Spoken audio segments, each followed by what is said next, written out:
Emily, firstly, what are your thoughts on the interview and what's happening in Gaza? So I think that what the ambassador was failing to acknowledge is that the deal that was agreed was one that many people in the international community, including President Biden, felt was ready to go last summer.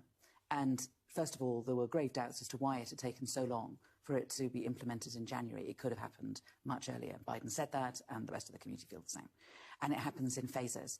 And as you were trying to say, you know, phase one is a kind of almost like the easy bit. You know, you release hostages and we will release prisoners and there will be a ceasefire. And then we move to phase two. And phase two is Israeli withdrawal, but still more hostages and more prisoners being released.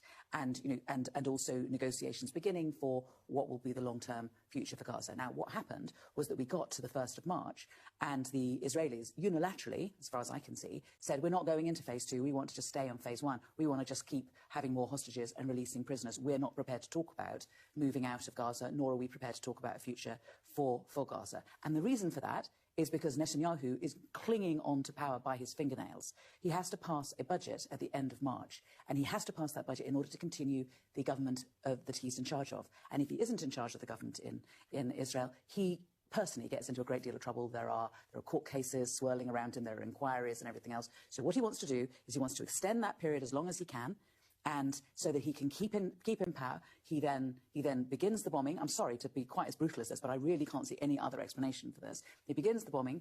Ben-Gvir, who's pulled out of his government, comes back into the government again, so helping to shore up the government, helping to get his budget through. And in the meantime, 300 plus Palestinians are killed. And the war aims are not clear as to what it is that they're doing. Who is it that they're going after? They say they're still going after Hamas after all this time. But how is it, if they're going after Hamas in a way which is proportionate, that we get so many civilians that are killed? And that is the problem. And that is the problem the Israeli ambassador has when it comes to answering this.